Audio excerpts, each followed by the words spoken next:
Welcome back to Daily AI News at Let's Data Science. It's 2026 4:30.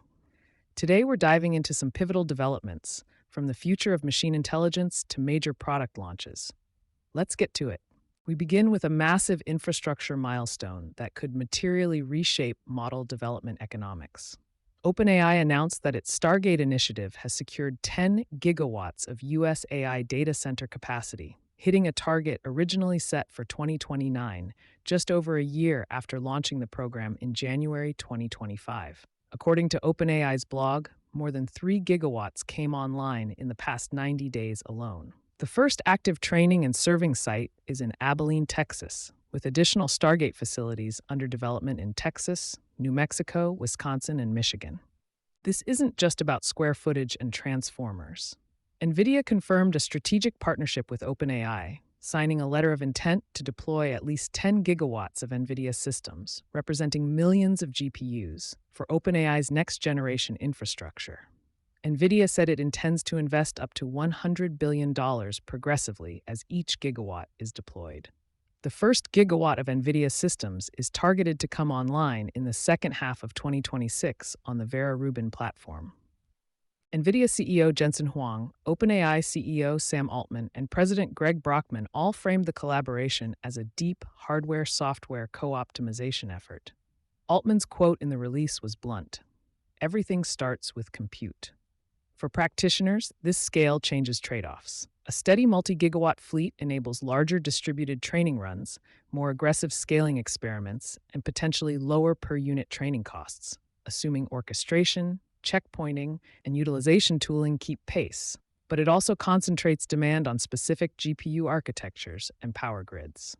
Watch the performance characteristics of Vera Rubin systems in H2 2026 and how quickly that capacity translates into frontier training cycles. From infrastructure to governance, Elon Musk spent another day on the witness stand in federal court in Oakland in his lawsuit against OpenAI and CEO Sam Altman.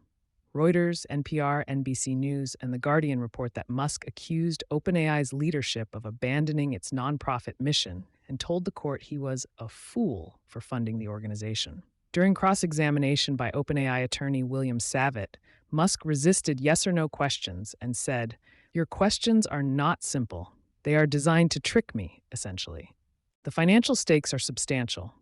Reuters reports Musk is seeking up to $150 billion in damages, while The Guardian cites $134 billion.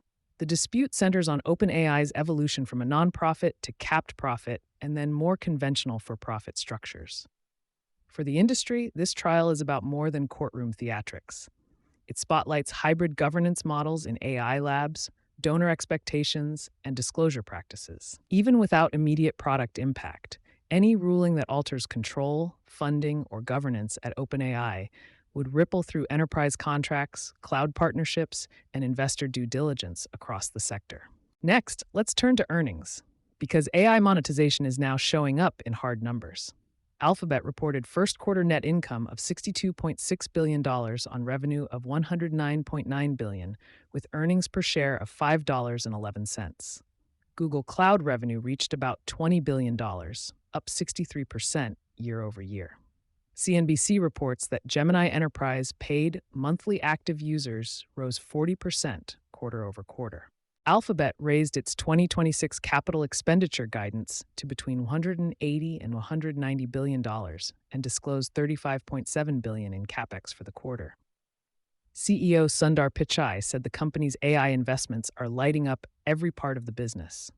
CFO Anat Ashkenazi told investors that AI solutions were the largest contributor to Cloud's growth, driven by demand for models including Gemini 3. Pichai also said Google's open models have been downloaded over 500 million times. There's another strategic shift here.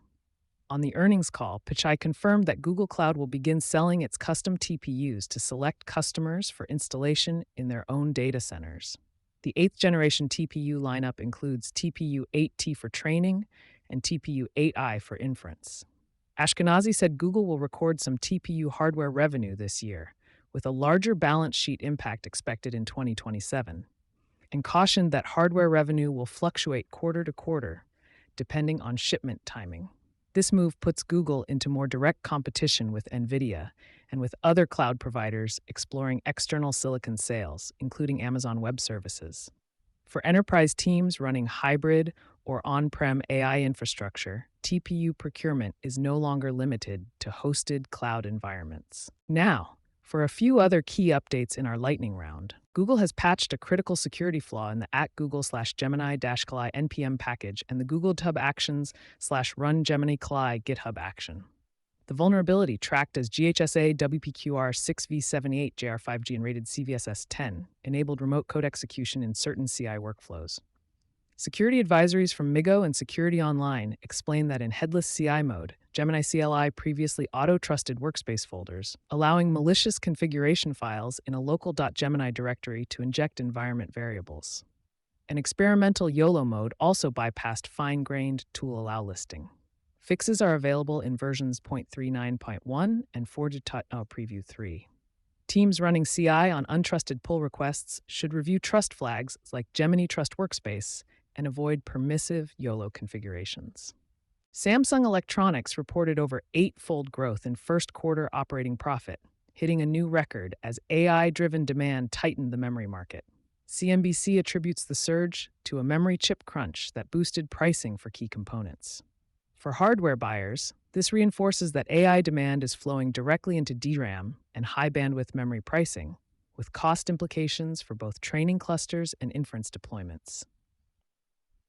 On the research front, a new ArcSieve preprint, ArcSieve 2505.02077, titled Open Challenges in Multi-Agent Security Towards Secure Systems of Interacting AI Agents, by Christian Schroeder de Witt and 23 co-authors, proposes the field of multi-agent security.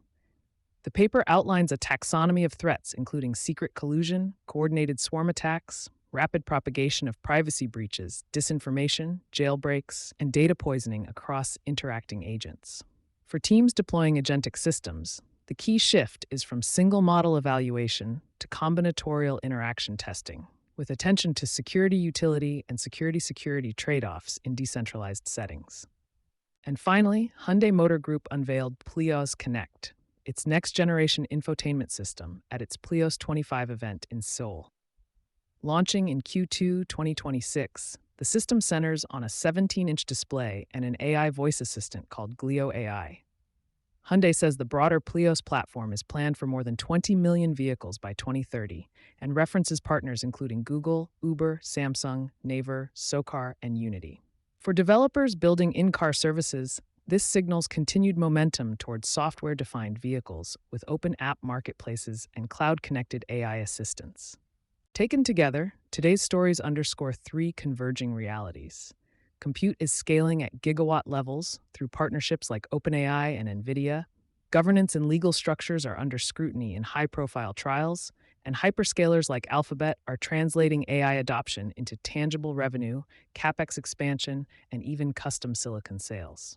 At the same time, security vulnerabilities in tooling like Gemini CLI and emerging research in multi-agent security remind us that operational risk scales alongside capability.